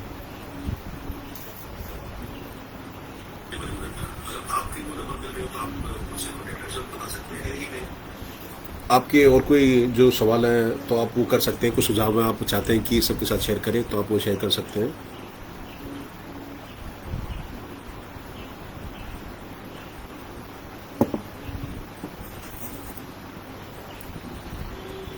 बाकी मैं और जो चीज़ें हैं जो मेरे पास डिस्कशन के लिए आई थी, अच्छा मैं आपको अक्षय काद्यान, शहीद अक्षय काद्यान जी के बारे में बताना चाहूँगा आपको। दुबलधान हरियाणा में गांव है, बेरी के पास दुबलधान गांव है, वहाँ का ये बेटा भारत का ये लाल अक्षय काद्यान ये शहीद हो गया। अभी शायद किसी न्यूज़ चैनल में मैंने देखा नहीं किसी में ये न्यूज़ आते हुए, और उसकी शहादत को नमन है, हम सैल्यूट करते हैं, श्रद्धांजलि पूरी मेरी तरफ से, मेरी पूरी टीम की तरफ से। और देश को उसके बारे में जानना जरूर चाहिए। तो भारत का बेटा, ये 22 साल का लड़का था ये, और ये शहीद हो गया। अभी पीछे फिर क्या कहते हैं इसकी, जब इसको इस गांव लेके आ गए तो काफ़ी लोग वहाँ आए हुए थे, और वहाँ की फिर हमने जो पिक्चर्स देखी, फिर मैंने उसमें तो किसी भी न्यूज़ चैनल ने, मेरे को लगता है किसी ने बताया होगा, ये अक्षय काद्यान नाम है इस जो शहीद हुआ देश के लिए। तो इसकी शहादत को नमन है। और बिसर एज क्या थी, 22 साल। इनके फादर भी आर्मी में थे, और जो कारगिल का युद्ध हुआ था, मैं आपको याद दिला दूं, जो कारगिल का युद्ध था 1999 में, उसमें इनके फादर भी थे, आनंद काद्यान जी, तो वो भी थे। तो वो घायल हो गए थे, फिर 3 साल बाद तक वो हॉस्पिटल में थे, फिर वो वापस फिर घर आए थे, और वो गृह मंत्रालय में है शायद उनकी पोस्टिंग। तो वो भी देश के लिए सेवा कर चुके हैं। और उनके जो दादाजी हैं, ये जो अक्षय काद्यान जी के, वो भी देश के लिए सेवा कर चुके थे, वो भी आर्मी में थे। उनके दादा के भाई जो थे वो भी भारत सेना की, उन्होंने भारत सेना में थे। तो ऐसे लोगों को नमन है पूरी टीम की तरफ से, उनके शहादत को, और सबको जानना चाहिए इनके बारे में। मैं ये कहना चाह रहा हूँ, हम लोग और चीज़ों में बिजी हैं, अपना लाइफ कुछ अलग चल रहा है, अपना सब किसी कुछ चल रहा है अपना, पर देश के लिए अगर आप जानोगे नहीं तो तब तक, मतलब अगर देश है तो हम हैं, देश के बिना कुछ भी नहीं, देश से ऊपर कुछ भी नहीं है, आप ये चीज़ जान लीजिए। कि देश के बिना, अगर देश है रहेगा तो हम रहेंगे, उसके अलावा कुछ नहीं है वो। और जो देश के लिए शहादत, तो अक्षय काद्यान भाई ये जो शहीद हुए हैं, इनके फादर भी, ग्रैंडफादर भी, उनके ग्रैंडफादर के भाई भी, सारे सेना में क्या कहते हैं, देश का सम्मान बढ़ा चुके हैं, सारे सेना में थे। तो ये कहते हैं, इनको फिर इनके गांव लाया गया। अभी सिर्फ 22 साल इनकी एज थी इनकी, आप देखिए। और जज्बा इतना था कि देश के लिए इनके भाई सब ये बताते हैं, इनके भाई भी क्या कहते हैं सेना में है, इनके भाई भी अक्षय काद्यान जी के। और बहुत ही, जैसे हम अपनी टीम की तरफ से उनको दिल से सैल्यूट करते हैं। और आपको भी उनके बारे में बात जाननी चाहिए, तो आप गूगल पे पढ़िए उनके बारे में, और इंस्पायर फील होंगे आप। ऐसे जो देश के लिए जो देशभक्त है, इनके बारे में आप जान के आपको पता चलेगा। अभी देखिए ना, 22 साल की एज होती क्या है, इस एज में देश के लिए पूरा शहीद हो गए लोग, तो जज्बा क्या होगा इनके अंदर देश के प्रति। तो जो और न्यूज़ को भी, टीवी में भी ये चीज़ खबर जरूर दिखानी चाहिए। ये मैं चीज़ ऐसी मिस करता हूँ, जो छोटी छोटी न्यूज़ हैं उनको राय का पहाड़ बना देते हैं, कि उसको दिखा रहे हैं उसको, कि भाई अब क्या मैं आपको बताऊँ, आपको सब पता है चीज़ों के बारे में, कि किसको क्या क्या दिखाते रहते हैं, कि भाई जो छोटी सी चीज़ होगी सिर्फ पब्लिसिटी के लिए वो दिखा दिया, टीआरपी के लिए दिखा रहे हैं। ये जो चीज़ है सर, ये जरूर दिखानी चाहिए, जो देश के लिए जो शहीद हो रहे हैं हमारे जो भाई। क्योंकि हम जो खुली हवा में सांस ले रहे हैं, वो कैसे क्यों ले रहे हैं, वो जो हमारे जो सैनिक हैं, जो देश के लिए इतना कुछ कर रहे हैं, वो हमें नहीं जानते। वो ये नहीं मानते कि हमारी क्या कास्ट है, हम किस धर्म को बिलोंग करते हैं, वो ऐसा कुछ नहीं सोचते हमारे बारे में, वो सिर्फ देश की रक्षा करते हैं। इसलिए हम उनको सैल्यूट करना चाहिए। भारत का हर एक बच्चा बच्चा उनके साथ है। और जो तभी मेरे को कई बार गुस्सा उठता है कि जो लोग देश के अगेंस्ट बात करते हैं ना, तो कितनी शर्म की बात है। हम यहाँ बैठे बैठे कमेंट करते रहते हैं, देश के अगेंस्ट बात कर रहे हैं और उसमें खुश होते हैं कि भाई देश की आलोचना कर रहे हैं। और ये जो 22 साल के ये जो भाई थे हमारे शहीद हुए, तो ऐसे लोग में जज्बा देखो कितना ज़्यादा था कि देश के लिए शहीद हो गए। तो मैं ये कहूँगा कि आप भी इनकी स्टोरी के बारे में जरूर पढ़ें और इनसे इंस्पायर हो। और पूरी टीम की तरफ से शत नमन उनको है और उनकी शहादत को, और सैल्यूट करते हैं हम पूरी टीम की तरफ से उनको। अक्षय कादन भाई, दुबल धनगांव, हरियाणा से। और आगे अभी डिस्कस करेंगे भी।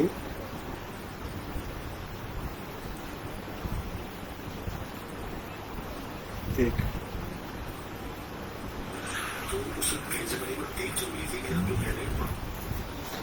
आगे अभी कोरोना के टाइम में मैं कह रहा था कि जितने भी जो शादियां कहीं हो रही हैं उसमें, तो वो भी उसको थोड़ी रोक लगनी चाहिए उसमें।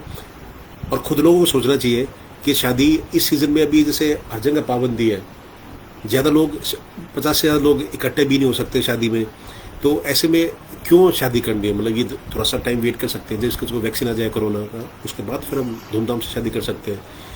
क्योंकि इसमें जो लोग भी शामिल होते हैं, कई लोग मास्क नहीं लगाते हैं और वो फिर सैनिटाइजेशन का इस्तेमाल नहीं होता, सोशल डिस्टेंसिंग का पालन नहीं होता। उससे क्या होता है कि मामला और फैल जाता है। जिस कोरोना अगर किसी एक को भी है तो पूरी शादी में फैल जाएगा। तो आप ऐसी जगह एक तो शादी जो अभी करवा रहे हैं तो उसे हम रिक्वेस्ट करना चाहेंगे अभी ऐसे ना कराएं, और लोग भी उसमें ना जाएं, जितना आपसे हो सके उसका मतलब ऐसी जगह ना जाएं। छोटा सा एग्जांपल मैं आपको देना चाहूँगा। क्या कहते हैं, अभी 6 लोगों की डेथ हुई है धनबाद में, रांची में।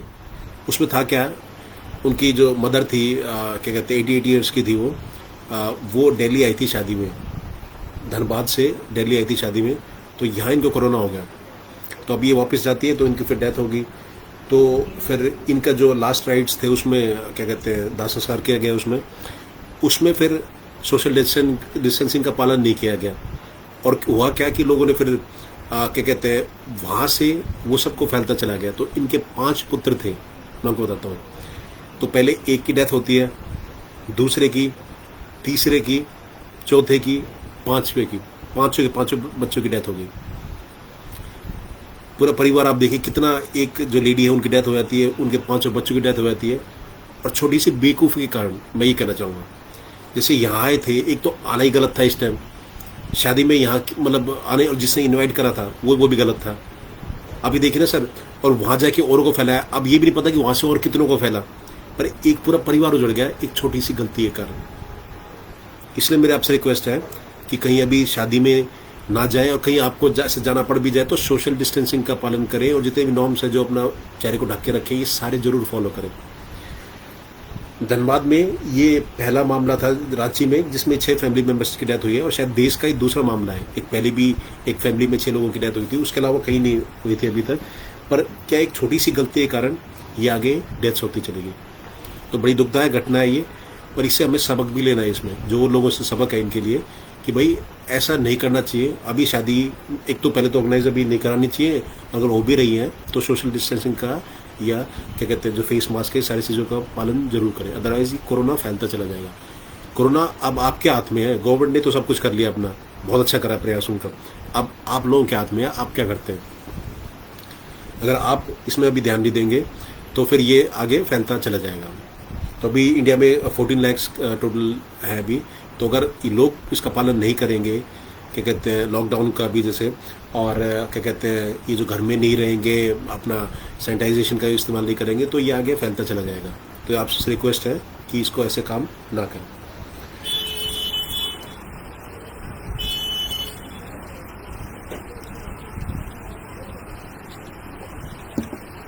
और आपके कोई सवाल है तो आप पूछ सकते हैं।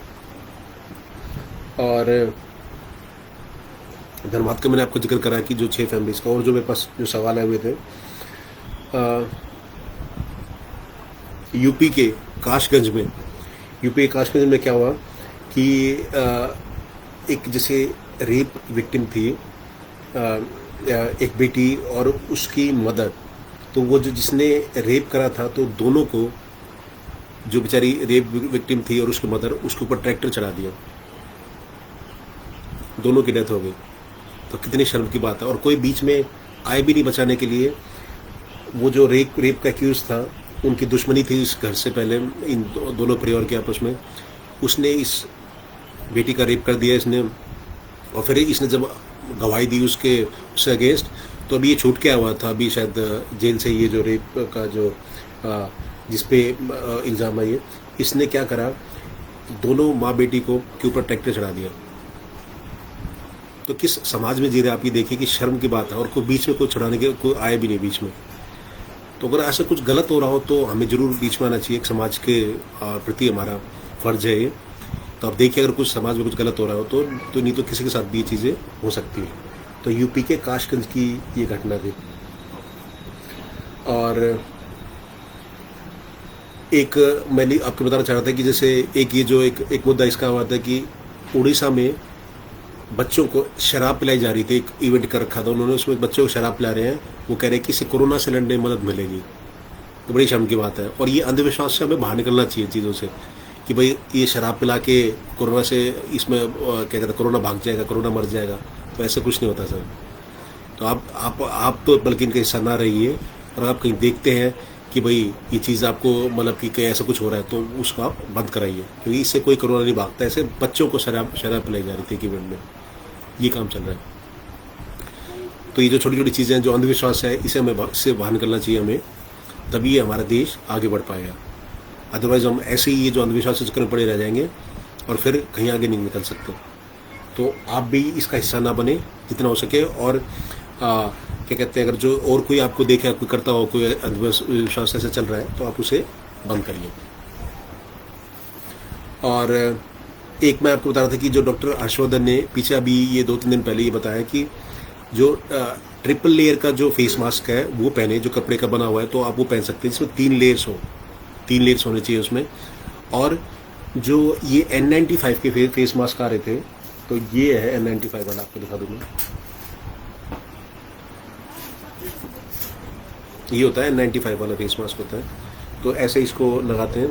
तो इसमें वो ये कह रहे हैं कि इसका पहनना बंद कर दीजिए, जो N95 वाला फेस मास्क है। इसमें ये जो बीच में ये बटन का ये जगह है, ये आप देख सकते हैं, ये जगह है, यहाँ से ये कह रहे हैं कि इसका जो कोरोना का वायरस है, देखते से वो फैल सकता है। तो ये इन्होंने बंद करा दिए N95 के फेस मास्क। अब इसके लिए मेरी थोड़ी सरकार से भी रिक्वेस्ट है, और सभी से मैं कहना चाहूँगा, एक बार बताइए सर, ये N95 के थे, ये पहले मेरे को याद है कि जब कोरोना स्टार्ट हुआ था तो मैं लेके आया था, जब N95 के जो फेस मास्क थे, तो करीब 300-350 रुपये में बिक रहे थे ये N95 के। तो 3 मैं भी लेके आया था उस टाइम। तो मैंने ये पूछा कि सबसे बेस्ट क्वालिटी कौन सा है, तो वो कह रहे कि N95, इससे बेटर कुछ नहीं है। तो हर जगह धड़ल्ले से बिके ये N95 के 300-400, जिसमें मतलब जिसको बेचा तो उतने में सब लोगों ने फिर मजबूरी लोगों ने लिए भी। तो अब कोरोना को 3-4 महीने हो चुके हैं अभी। तो मतलब अब हमें पता चल रहा है कि भाई ये N95 के पहने ही नहीं चाहिए थे, ये नुकसानदायक हो सकते हैं ये। तो ये मैं कहूँगा कि हमें भी जानकारी नहीं थी इंडिया में, इसको इंडिया के बाहर भी किसी को भी नहीं थी। तो उन्होंने ये छोटी चीज़ देखनी चाहिए थी सर पहले, ये कोई बड़ी चीज़ नहीं थी उसमें। तो बिल्कुल ठीक कह रहे हैं, जैसे इसमें ये बीच में जो बटन होता है, ये इसमें ये स्पेस है, तो यहाँ से मतलब कोरोना का संक्रमण हो सकता है, यहाँ से कोरोना फैल सकता है एक तरह से, अगर ये लगा के रखता है। तो ये चीज़ तो पहले नोटिस करनी चाहिए थी। लोगों ने खूब बिजनेस करा इसके ऊपर। पीछे भी जो मैं भी फेस मास्क लेके आया था, करीब 100 रुपये मेरे को मिला था। अभी मैं कुछ क्या कहते हैं दिन पहले लेके आया था। तो पहले तो 300 रुपये में लेके आया था, अभी 2-3-4 महीने पहले। अब ये 1 हफ्ता पहले 100 रुपये में लेके आया था। तब भी ये मतलब सब ये सोचते कि बेस्ट क्वालिटी की चीज़ चाहिए, उसमें फिर ये चीज़ बाद में पता चलती है, तो ये बड़ी अजीब सा लगता है, आदमी चीटेड फील करता है ये। तो चलो अब जो हो गया उसके लिए अब तो क्या कर सकते हैं। पर ये है कि आगे से प्लीज़ लोग ये पहनना बंद कर दीजिए। और जो 10 रुपये का जो मास्क आता है वो 3 लेयर मास्क होता है, जो आप कहते हो यूज़ एंड थ्रो का होता है। एक दिन का आप पहन सकते हैं, यूज़ करके, एक टाइम का यूज़ करके उसे फेंक सकते हैं, तो आप वो यूज़ कर सकते हैं। ये तो जो गमछा होता है, आप ये यूज़ कर सकते हैं, इसको गमछा चल सकता है। और ये बहुत सारे जो 3 लेयर के मास्क ये आ गए, जैसे ये बड़े डिज़ाइनर जो मास्क हैं, तो आप इसको ऐसे लगा सकते हैं। ये डिज़ाइनर मास्क है ये, तो आप ये यूज़ कर सकते हैं। तो कोशिश उसमें आप चेक करिए कि उसमें 3 लेयर्स है कि नहीं। जैसे आप इसमें ये जो मास्क है इसमें एक कपड़ा जैसे ये हो गया, 2 और 3 लेयर होनी चाहिए, वो इफेक्टिव है। तो सब इसे रिक्वेस्ट है कि प्लीज़ आप वो चेक करें कि 3 लेयर का मास्क पहने। और जो N95 का कह रहे थे कि सबसे जो इफेक्टिव है ये वाला मास्क, उसको बंद कर दीजिए। कोई भी अगर किसको अगर इन्फॉर्मेशन ना हो, क्योंकि गवर्नमेंट ने ये इन्फॉर्मेशन पास कर दिया कि भाई ये कामयाब नहीं है। इसमें इन्फॉर्मेशन थोड़ा देर पता चला सभी को, पर ये कि चलो एटलीस्ट अब तो हम रोकथाम इससे कर सकते हैं कि भाई ये नहीं पहनना चाहिए। और बल्कि ये किसी ने जैसे कि WHO की वहाँ भी हम जैसे उसमें प्रेस कॉन्फ्रेंस देखते थे, या किसी भी वर्ल्ड में जितनी भी न्यूज़ चल रही है, कहीं किसी ने नहीं बताया चीज़ें। अब पूरी दुनिया में सबको पता चल रहा है कि N95 का इफेक्टिव नहीं है, और सब पहले उसी को यूज़ करते थे। किसी भी शॉपकीपर के पास चले जाइए, आप सब ये कहते थे कि सबसे बेस्ट क्वालिटी का N95 का फेस मास्क है। अब ये फिर लोगों को ये बातें पता चल रही है इस चीज़ के लिए। और आपके भी कोई सवाल है तो इससे जुड़े हुए आप पूछ सकते हैं इसमें।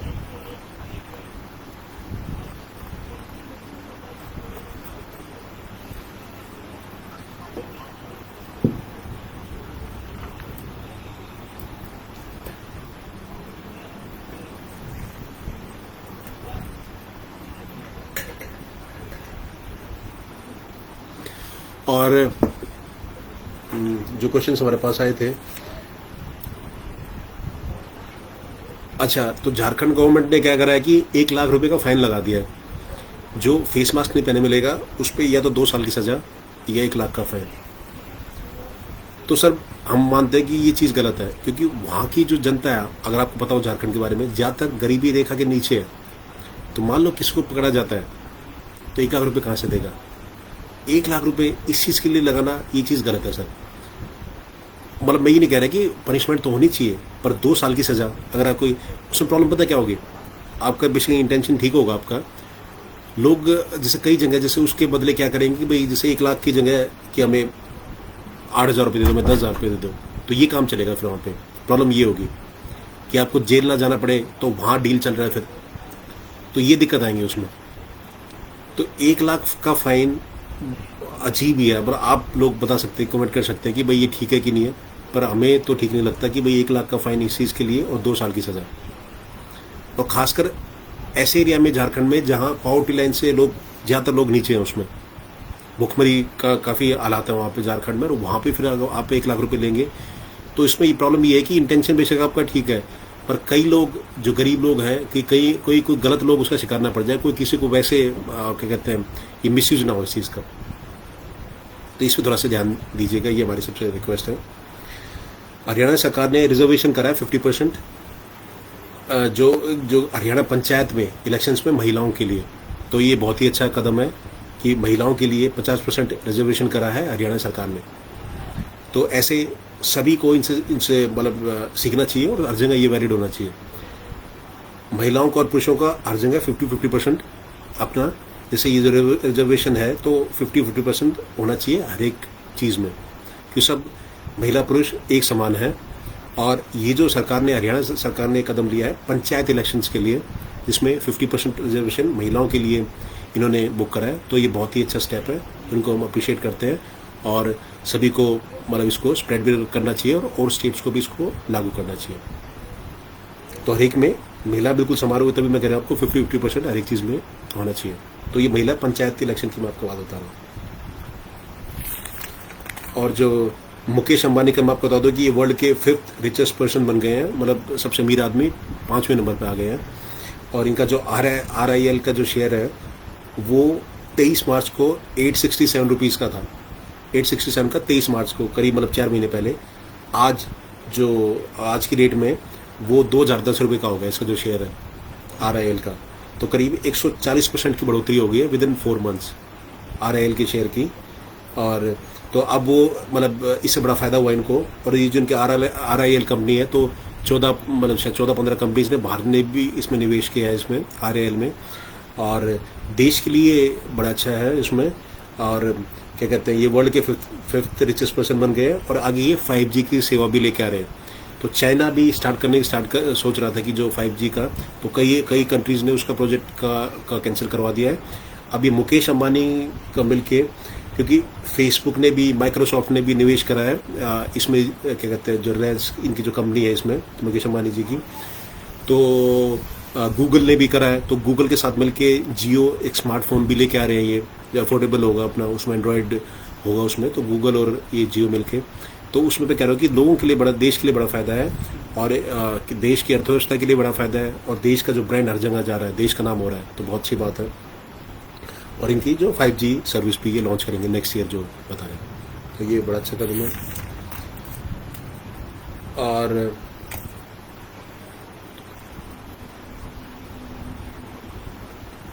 आपके कोई सवाल है या आप कोई सुझाव देना चाहते हैं तो आप बता सकते हैं, या कोई मैसेज आप देना चाहते हैं सोसाइटी को, वो बता सकते हैं। एक मैं कह रहा था कि जैसे लॉकडाउन के टाइम में कई जो इंटरनेशनल प्लेयर्स थे, वो बेचारे कोई लेबर बन गया, कोई मजदूर बन गया, कोई सब्जियां बेच रहा है। तो जैसे दिल्ली में लोकेश करके एक प्लेयर है, वो मजदूरी काम कर रहे हैं, वो नेशनल प्लेयर है वो। और एक अली इंटरनेशनल प्लेयर है कि ये क्या कर रहे हैं, ये केले और सेब, मतलब फ्रूट्स की दुकान खोल रखी है इन्होंने, आजकल वो बेचने के मजबूर हो रहे हैं। मनोज करके एक भाई है, ये बॉक्सर है पंजाब में, ये मजदूरी काम कर रहे हैं। तो ये जो इंटरनेशनल प्लेयर हैं, जिनके पास ये कई सारे गोल्ड मेडल पड़े हुए हैं, वो बेचारे वो मजदूरी काम कर रहे हैं।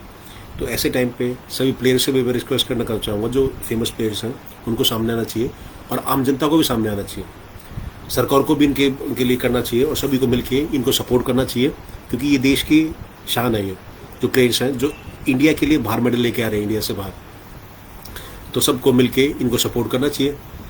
और क्या कहते हैं, सिंगर उमा शर्मा जी, वाह बेटा बहुत अच्छा कार्य करते हो, गॉड ब्लेस।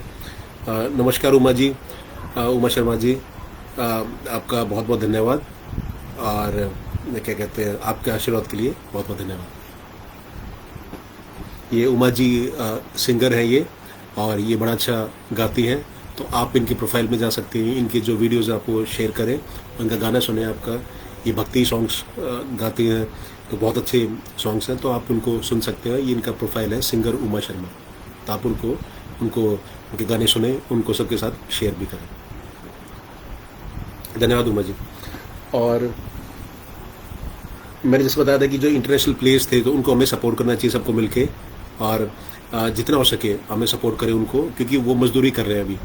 तो वो आगे अगर इंडिया को रिप्रेजेंट नहीं कर पाएंगे तो हमारे देश के नुकसान है उसमें, अगर अच्छे खिलाड़ी कहाँ से निकल पाएंगे फिर उसमें। और दिल्ली में एक इंस्पेक्टर को कोरोना हो गया, उसमें हुआ क्या कि अब उसमें तो कोरोना तो बहुत सारे लोगों को हो गया, इन इंस्पेक्टर साहब को जो कोरोना हुआ है, तो 1.5 महीने पहले भी उनको कोरोना हुआ था। नॉर्मली ऐसे कहते हैं कि एक बार एंटीबॉडीज़ बन जाती है शरीर में, उसके बाद फिर से कोरोना नहीं होता, इनको दूसरी बार कोरोना हो गया। तो ऐसे केसेस भी आ रहे हैं। और एक नर्स को भी हुआ था दिल्ली में इससे पहले ही दूसरी बार कोरोना। तो अब ये मत समझिए कि जैसे अगर आपको एक बार कोरोना हो गया फिर आप ठीक हो गए, फिर मतलब कभी आपको हो नहीं सकता। तो ऐसे केसेस भी आने स्टार्ट हो गए हैं।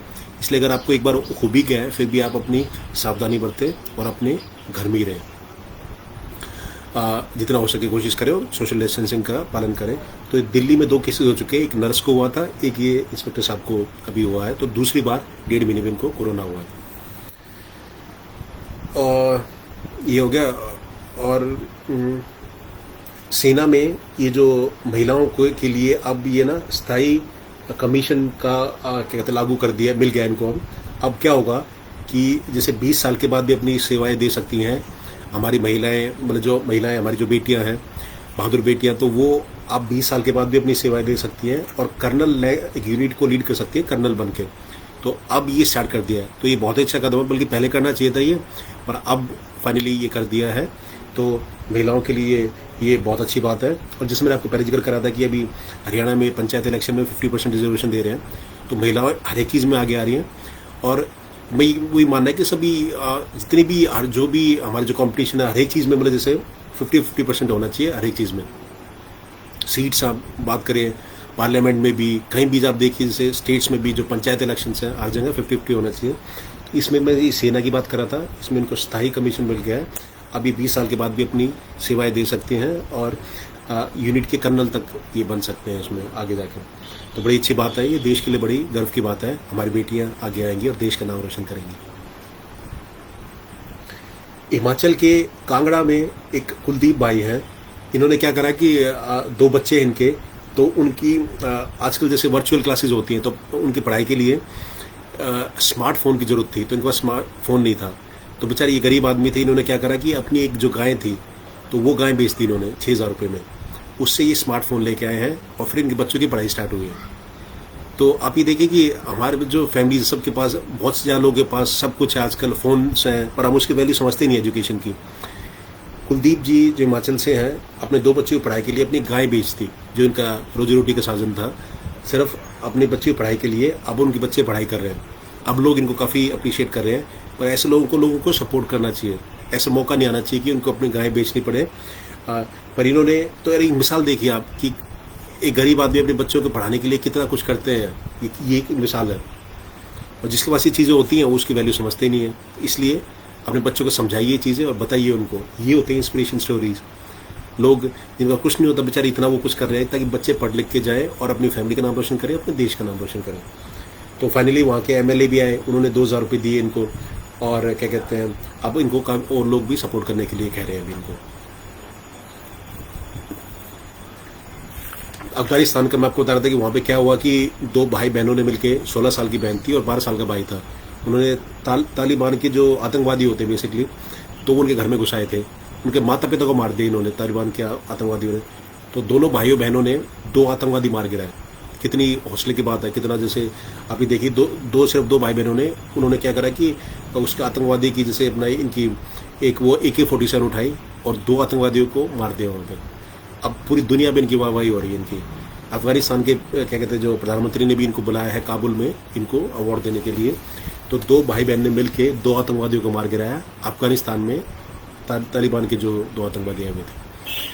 और तो ये बहादुरी का इनको हम भी अप्रिशिएट करते हैं, पूरी दुनिया में इनको लोग अप्रिशिएट कर रहे हैं इस चीज़ के लिए।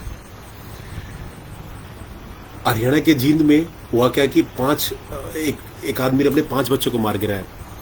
मतलब मार गिराया क्या, मतलब बेवकूफ़ी से मार दिया। मैं ये कह रहा हूँ कि उन्हें इतनी बड़ी बेवकूफ़ी करी उन्होंने, लोग ऐसे मतलब अब ये समझिए अपने बच्चों को लोग कैसे मार सकते हैं। मारना तो दूसरे के, किसी के लिए बच्चे करनी चाहिए, अपने बच्चे को इन्होंने क्या करा, तांत्रिक के चक्कर में आके 5 बच्चे मार दिए इन्होंने अपने। 3 लड़कियाँ थी, 2 लड़के थे। तो पिछले 2.5 साल में तो तांत्रिक इनको बोलता गया कि भाई ऐसे करते रहो, इन बच्चों की बलि चढ़ा दो और ये कर दो। तो करते करते इन्होंने इस नालायक ने 5 बच्चे मार दिए अपने, 3 लड़के और 2 लड़के। तो बड़ी शर्म की बात है। आज अब मैं इस मतलब 21वीं पीढ़ी में भी लोग ऐसे अंधविश्वास पे क्या कहते हैं फॉलो करते हैं और अपना परिवार का नाश करते हैं, अपने पूरे खानदान का नाश कर दिया। और देश के लिए कितना गलत मैसेज जाता है ये एक तांत्रिक के कहने पर। और ये तांत्रिक में भी जिसने बताया था ये बड़ी गलत बात है, ऐसी शर्म की बात है, ऐसा नहीं करना चाहिए। ऐसे अंधविश्वास फैला के उसने अपने 5 बच्चे मार दिए। अब वो पुलिस ने उसको गिरफ्तार कर लिया है। पर ये देखो कितना गलत मैसेज है। और ऐसा मैं ये सबसे रिक्वेस्ट करना चाहूँगा, अगर कोई ऐसे अंधविश्वास को फॉलो करता हूँ, प्लीज़ आप निकलिए इस अंधविश्वास से। और ये 21वीं सदी का टाइम है, तो इसमें ऐसी चीज़ें अगर आप कहीं देखते भी हैं तो आप उसको मना करें कि भी उसको फॉलो ना करें ऐसी चीज़ों। ये भी आपसे रिक्वेस्ट है। 21वीं सदी का टाइम है। और आपको राखी के मैंने बताई दिया था कि राखी का त्यौहार आ रहा है, तो ये जो चाइनीज़ जो राखी हैं प्लीज़ वो ना लें, जो भारत में बनी राखियाँ हैं उनको लें, उनको सपोर्ट करें कि हमारे जो भाई बंधु हैं उनको सपोर्ट करें। और ऐसे उनका कारोबार बढ़ेगा धीरे धीरे और देश की इकोनॉमी में भी फ़र्क पड़ेगा। बहुत ही छोटा स्टेप है ये, मैं ये नहीं कह रहा कि इससे सब कुछ हो जाएगा, पर ये शुरुआत है। ऐसे हम भारत को आत्मनिर्भर बनाएंगे और जो अपने जो प्रोडक्ट्स हैं उनके लिए वोकल, जैसे मोदी जी कहते हैं अपना वोकल फॉर लोकल प्रोडक्ट्स के लिए, तो ऐसी शुरुआत होगी। जो अपने प्रोडक्ट्स हैं उनको आप सपोर्ट करें, उनको प्रमोट करें और उनको हर जगह अप्रिशिएट भी करें, उनको बात को फैलाएं। तो धीरे धीरे हमें ऐसा करना चाहिए।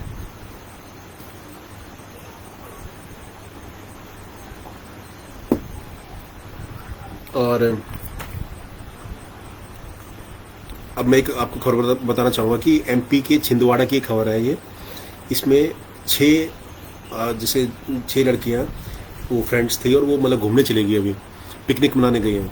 तो एक तो जो कोरोना के टाइम में इस समय घूमना मतलब पिकनिक का भी आप मत सोचिए अभी, क्योंकि अभी तो जान बचाने की बात है अभी तो ये घूमने गई वहाँ पे। 2 लड़कियों ने क्या करा कि वो एक पहाड़ी मतलब एक पत्थर पे वहाँ चढ़ गए, उसमें सेल्फी ले रही थी वहाँ पे। एकदम पीछे से पानी आ गया, अब वो पूरा पानी चलता रहा, वो बीच में खड़े हैं उसमें। तो ये जो क्या कहते हैं 2 लड़कियाँ थी, तो अब फिर एनडीआरएफ की टीम आई, क्या कहते हैं, उन्होंने उनको फिर जाके बचाया। तो ऐसे टाइम में आपसे रिक्वेस्ट है कि एक तो पिकनिक मनाने का भी अभी मत सोचिए कि जैसे अगर आप पिकनिक पे अगर आप जाते भी हैं तो सोशल डिस्टेंसिंग का पालन करें, और वो सैनिटाइजर का, फेस मास्क का, सारी चीज़ें ये सब होनी चाहिए। और खासकर ऐसे एरिया में ना जाएं जहाँ पानी की आपको लग सकता हो कि पानी एकदम आ जाएगा या कोई चांसेस भी हो कुछ उसके, एकदम पानी आ गया, पूरे पीछे से पानी खुल गया और वो बीच में खड़े हो गए। अब फिर इन्होंने जो एनडीआरएफ के जो हमारे जवान थे उन्होंने फिर बचाया, फिर उनकी जान बच पाई है। तो ध्यान दें अभी इस टाइम में, अभी बाहर निकलने की सोच अगर आप सोच रहे हैं तो। एक सेंट्रल मिनिस्टर ने कहा है कि भाई कोरोना के केस ना अगर पापड़ खाने से कम हो जाएंगे, तो ऐसे कोई केस कम नहीं होते। तो ये जो हमारे सेंट्रल मिनिस्टर हैं अर्जुन राम मेघवाल जी, तो ये कह रहे हैं कि अगर ये कोरोना के पापड़ है जिसे अगर आप ये खा लेंगे तो कोरोना का केस नहीं होगा। तो ऐसे कोई आप कोई ऐसे बात ना माने, और प्लीज़ आपसे भी हाथ जोड़ के रिक्वेस्ट है कि ऐसी कोई बात ना फैलाएं किसी भी मिनिस्टर से या किसी भी इन्फ्लुएंशियल बंदे से, या जिसके लोग मानते हो, इसको जानते हो। तो प्लीज़ आप ऐसे कोई भी बात ना फैलाएं कि जिससे भाई लोगों में कहते गलत मैसेज आए। तो वो ये कह रहे थे कि भाई ये पापड़ खा लीजिए, इससे कोरोना केस चले जाएंगे। तो ऐसे किसी पापड़ खाने से कोई केस नहीं जाता, ये हम आपको बताना चाहते हैं। अगर किसी को लगता हो तो कुछ मेरे को बताइए, मैं आपको उसको वेरीफाई करके बताता हूँ कि भाई होता है कि नहीं होता। कोई और किसी और चीज़ को मानता हो तो ऐसी चीज़ों में प्लीज़ आप ना पड़े कि भाई ये खाने से या करने से चला जाएगा। तो पहले उसको वेरीफाई कर लें, और जो भी आयुष मंत्रालय की जो गाइडलाइंस है, भारत सरकार की जो गाइडलाइंस है, तो उनको फॉलो करना चाहिए। और ऐसे चक्कर में ना पड़े कि ये पापड़ खा लिया इस चीज़ से ये चला जाएगा, इससे कुछ नहीं होगा।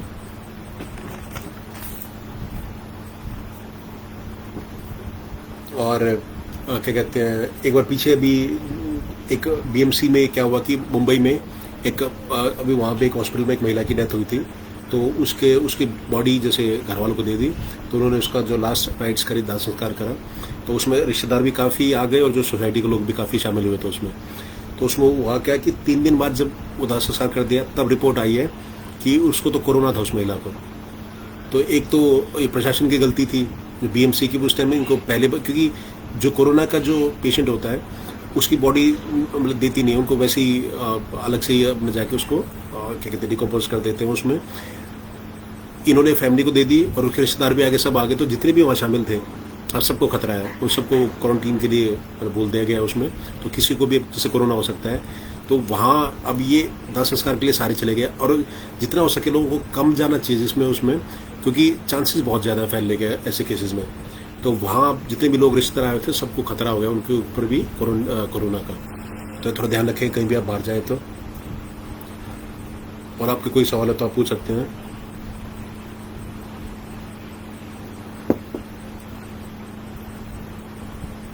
एक पीछे केस आया था कि एक बेटी है, एक बेटी है, और वो ये साउथ दिल्ली के कोविड सेंटर था उसमें रुकी हुई थी बेटी। तो उसके साथ 2 लड़कों ने गलत काम करा उसके साथ, और क्या कहते हैं वो भी, उनको भी कोरोना, तीनों कोरोना था वहाँ पे। तो वो उस बेटी के साथ रेप किया गया, और उसमें वो जब वो वॉशरूम में गई और एक ने उसके साथ उसकी वीडियो क्लिप बना दी। अब पुलिस ने पकड़ लिया उनको कि उसने फिर अपने रिश्तेदारों को बताया कि भाई मेरे साथ ऐसा हुआ है। तो आप मतलब शर्म की बात देखिए, जैसे कोविड सेंटर में वहाँ जाके मतलब लोग ऐसे सोचते हैं, ऐसे दिमाग में आता है कि भाई वो जैसे ये रेप किया गया, कोविड सेंटर, तीनों को कोरोना है, और फिर भी मतलब ऐसे कैसे आदमी कोई सोच सकता है उसमें इस चीज़ के लिए। और मतलब रेप, अब मतलब उसको खुद सोचना चाहिए, सबकी घर में माँ बहन है, बेटियां हैं लोगों के घर में, तो उनको दूसरी बेटी के लिए, लड़की के लिए ऐसे कैसे कोई सोच सकता है। किसी भी कोरोना हो या ना हो तो वो भी अलग चीज़ है, पर आप मतलब शर्म की बात कितनी है जैसे। तो बिल्कुल आप अगर ऐसा कोई दिखे तो बिल्कुल कोई किसी को सपोर्ट ना करें। और मतलब क्या कहते हैं, तो ये जो कोविड सेंटर था कोरोना का साउथ दिल्ली में, तो वहाँ ये घटना हुई है। फिर उसने जब बताया बेटी ने अपने रिश्तेदारों को, तो फिर उनको गिरफ्तार करके ले गए, ताकि अभी इनको लड़कों कोरोना है तो बाद में उनके खिलाफ उनको जेल में डाल दिया जाएगा। पर कितनी शर्म की बात है ऐसे समाज में। तो समाज में इसमें बहुत गलत मैसेज जाता है इसमें। और अगर कहीं से किसी को बात सुन रही हो, कोई इसको सपोर्ट ना करे, ऐसी कोई चीज़ हो, उसको आगे आके पुलिस को बताएं, सबको बताएं, इसके बारे में जानकारी दीजिए। और क्या कहते हैं, और जो कुछ मुद्दे थे, राम मंदिर का अभी क्या कहते हैं, अभी शुरुआत हो जाएगी 5 तारीख को। तो ये भव्य राम मंदिर बनेगा अभी अयोध्या में। और क्या कहते हैं 5 तारीख को वहाँ मोदी जी भी जाएंगे, तो वह कम लोग जाएंगे काफ़ी वहाँ पे, और क्योंकि ये कोरोना का समय है, तो इसकी शुरुआत अभी 5 मंदिर को होगी और पूरी भव्य राम मंदिर होगा, पूरी दुनिया में ये जाना जाएगा। सभी भक्तों के लिए, ये सभी देशवासियों के लिए बड़ा अच्छा मोमेंट है और ये प्राउड फील करने का मोमेंट है, गर्व का मोमेंट है, क्षण है, क्योंकि कई साल लग गई चीज़ मंदिर बनने में और अभी 5 तारीख को इसकी शुरुआत हो जाएगी। और तो अभी कुछ लोग उसके अगेंस्ट बोल रहे हैं कुछ, वो तो ये चीज़ गलत है, ये राजनीति ना करी जाए, क्योंकि जब कोर्ट का एक फैसला आ गया, सुप्रीम कोर्ट ने फैसला कर दिया कि भाई राम मंदिर यहीं बनेगा, तो उसके ऊपर फिर अब लोगों को कमेंट नहीं करना चाहिए उस चीज़ के ऊपर। ये जो फैसला जब सुप्रीम कोर्ट ने फैसला दे दिया है, तो फिर उसमें अब लोगों की क्या प्रॉब्लम होनी चाहिए वो तो। और अगर है तो किसी को तो अपना कोर्ट में जाइए उसमें लड़ाई करने के लिए, तो इसको कोई इशू नहीं बनाना चाहिए उस चीज़ में लोगों को कि भाई आप अगेंस्ट बोल रहे हैं, कुछ कह रहे हैं कि मुहूर्त ठीक नहीं है, कुछ कह रहे हैं मुहूर्त ठीक है, कुछ ठीक नहीं है, तो ये चीज़ों जो इशू बनना गलत है उसमें। और पर अच्छी बात यह है कि फाइनली 5 तारीख को राम मंदिर की शुरुआत हो जाएगी और मोदी जी वहाँ जाएंगे भी अयोध्या में 5 तारीख को। और ये जो किडनैपिंग के केस आए थे, अच्छा मैं आपको किडनैपिंग के लिए बता रहा था आपको कि एक दिल्ली में किडनैपिंग हुई थी, एक चाचा ने को अभी 20 लाख की ज़रूरत थी, तो उसने क्या करा कि क्या कहते हैं अपने भाई के यहाँ 2 किडनैपर भेज दिए बाइक पे, तो वो उसके बच्ची को उठा लेके जैसे उठा रहे थे, तो उसकी माँ बड़ी एक बहादुर, उसकी माँ बड़ी बहादुर थी, उसने क्या करा कि जैसे बच्चे को छीन रहे थे वो घर में घुसे, तो बच्ची को उठा के भाग रहे थे उसने बाइक वाले को ही पकड़ लिया पीछे से, तो पीछे वाला भाग गया और फिर आगे वाले को अपनी बेटी को छुड़ा लिया उसने। और फिर एक बहादुर इंसान सामने से, फिर बाइक से दोनों भाग रहे थे, तो एक बहादुर इंसान सामने उसी गली में आया, उसने क्या करा बीच में अपनी स्कूटी लगा दी और उसको टक्कर मारी। उससे हुआ क्या, उनकी बाइक गिर गई और वो दोनों वहाँ से भाग गए, पर बाइक वहीं गिरी रह गई और फिर उनको पकड़ा जा सका। फिर पता चला कि जो बेटी के जो जिसको किडनैप कर रहे थे, छोटी बेटी थी उसकी 4 साल की, उसके चाचा जी ने ये करवाया था, क्योंकि वो 20 लाख रुपए हार गए थे बिजनेस में, तो वो ऐसे वसूल करना चाह रहे थे किडनैप करके उसको। कितनी शर्म की बात है, रिश्तों को शर्मसार करती है ऐसी चीज़ें। किडनैपिंग तो चीज़ ही गलत है उसमें तो वैसे, पर और देखो ऐसे फैमिली के अंदर हो रहा है, तो ये बड़ी शर्म की बात है। और फिर ऐसे फिर पकड़े जाते हैं उसमें ऐसे। तो आप ध्यान दें बच्चों के, मतलब जैसे ना कि आजकल ऐसे केसेस हो रहे हैं, यूपी में भी अभी केस हुआ था, उसमें 4 करोड़ की फिरौती मांग रही थे, तो वो फिर पुलिस को उसका पता चला, तो घर में वो सैनिटाइजर और फेस मास्क देने के लिए आए, तो एक लड़का लड़की घर में फेस मास्क और वो सैनिटाइजर देने आते हैं, तो फेस मास्क दे दिया, सैनिटाइजर देने के लिए घर वालों ने क्या करा कि उसको बेटे को भेज दिया, छोटा बेटा था 4 साल का, तो वो उसको वहीं से उठा के लेके चले गए। फिर फ़ोन करते हैं कि हमें 4 करोड़ की हमें फिरौती दीजिए, नहीं तो हम बेटी को मार देंगे। तो फिर पुलिस क्या कहते हैं उन्होंने पुलिस के बारे में इसके बारे में डिस्कस करा, फिर पुलिस ने उस बेटे को छुड़ाया और फिर उनकी गिरफ्तारी हुई। तो ऐसे कोई घर में कोई आए आपके फेस मास्क देने के लिए, तो कृपया उनको ऐसे कोई फ्री में देने के लिए आ रहा है तो अब बिल्कुल ध्यान दिया जाए और कोई एंटरटेन ना करें उनको। ऐसा कोई भी मतलब कोई भी किस चीज़ के लिए भी आ रहा है, पूरी ध्यान आप उनको देखिए और देखिए कि भाई इनका इंटेंशन क्या है क्या नहीं है, और ऐसे किसी को घर में ना घुसने दें। ये सभी के लिए नुकसान की बात है। और ऐसे फिर बच्चों की जैसे किडनैपिंग हो रही है, तो उसमें थोड़ा आप ध्यान दीजिए। रफ़ेल का था कि 5 रफ़ेल अभी अम्बाला में आ जाएंगे। रफ़ेल जो विमान थे ये भी 29 तारीख को अम्बाला पहुंच जाएंगे और देश के लिए बड़ी गर्व की बात है, बड़े प्राउड मोमेंट है। 36 रफ़ेल इंडिया ने फ्रांस से क्या कहते हैं ऑर्डर करे हैं, तो उसमें से 5 अभी आ जाएंगे। और रफ़ेल बहुत ही शक्तिशाली विमान है, इसमें काफ़ी पीछे राजनीति हुई थी इस पर, तो करीब 1600 करोड़ रुपए का एक पड़ रहा है अभी रफ़ेल। पर इसमें फ़ायदा क्या है कि जैसे अगर ये कहते हैं कि अगर कारगिल के युद्ध में जो 60 दिन चला था, उस टाइम इंडिया के पास अगर रफ़ेल होते तो सिर्फ 6 दिन के अंदर युद्ध खत्म हो जाता और इंडिया 6 दिन में पाकिस्तान को परास्त कर देती। तो ये शक्ति है रफ़ेल की, जो 60 दिन की चीज़ थी वो 6 दिन में ख़त्म कर देती, इतने पावरफुल है रफ़ेल। तो देश के लिए बड़ा प्राउड मोमेंट है। और खासकर अब जैसे चाइना ये अभी जमीन क्या कहते हैं हथियाने की कोशिश कर रहा है, तो ये बड़ा अच्छा इंडिकेशन जाएगा जब ये रफ़ेल अभी भारत में आ जाएंगे। और फाइनली मैं ये कहना चाहूँगा कि जो रिस्पेक्ट करो, जो कोरोना के जो पेशेंट है उनको हमें जैसे इग्नोर नहीं करना चाहिए, या जैसे उसमें छुआछूत के जैसे वो होता है, लोग ये कहते हैं भाई इससे कोरोना हो गया उसको और जगह फैला रहे हैं, तो ऐसे ना करें। और जैसे अपने कहीं वो अगर उनको लगता है कि पुलिस वो जा रहे हैं जैसे वो हॉस्पिटल में, तो उनको अपनी बालकनी से निकल के उनको अप्रिशिएट करें, उनको क्योंकि आपके साथी हैं वो सभी, तो उनको अप्रिशिएट करें और उनको बताएं कि भाई आप जल्दी ठीक हो जाओगे, जल्दी वापस आओगे, तो उनको हौसला बढ़ाने की कोशिश करें। कोई अगर किसी के यहाँ कोरोना होता है किसी को, तो ये सारे मुद्दे थे। बाकी आप हमारी अगर एनजीओ से जुड़ना चाहें तो आप मुझे कांटेक्ट कर सकते हैं। और अभी तक हमने 1615 फूड पैकेजेस बांटे हैं, जिससे 19,380 लोगों को एक टाइम का खाना मिला है भारत के 10 राज्यों में। तो आप भी अगर हमारे एनजीओ से जुड़ना चाहें तो मेरे नंबर पर कांटेक्ट कर सकते हैं। मेरा नंबर है 8800894847। और बाकी असम में और बिहार में जैसे अगर कोई हमसे जुड़ना चाहे तो जुड़ सकता है। और हम चाहते हैं कि लोग हमसे जुड़े, वहाँ पर वॉलंटियर अगर कोई हो तो वहाँ भी जैसे बाढ़ आई हुई थी तो हम हेल्प करना चाहते हैं वहाँ लोगों की, असम में और क्या कहते हैं बिहार में। ऐसी मुश्किल स्थिति में हम सबको एक साथ खड़ा होना है। और अगर कोई वॉलंटियर वहाँ बनने को तैयार है तो हम मेरे से कांटेक्ट कर सकते हैं डायरेक्टली। हम अपने दोस्तों के साथ मिलकर वहाँ पे फूड पैकेजेस पहुँचाने की पूरी कोशिश करेंगे। और थोड़ा कोरोना का ध्यान दीजिए। भारत में 14 लाख मामले हो चुके हैं, 8,86,000 ठीक हो चुके हैं और 32,000 लोगों की डेथ हो चुकी है। तो प्लीज़ कोरोना का ध्यान दीजिए। 3 लेयर वाला मास्क पहने आप। ये जो N95 था मैंने बताया था, ये ना पहने आप। N95 का यूज़ ना करें, ये वाला ये उपयोगी नहीं है इसमें। और 3 लेयर वाला मास्क पहने। ये गमछा जैसे ये पहन सकते हैं आप इसमें। और अगर बाकी किसी को कोई और सुझाव है तो आप हमें बता सकते हैं। मेरा नंबर है 8800894847। और कारगिल विजय दिवस की पूरे देश को शुभकामनाएं और बहुत बहुत बधाइयाँ।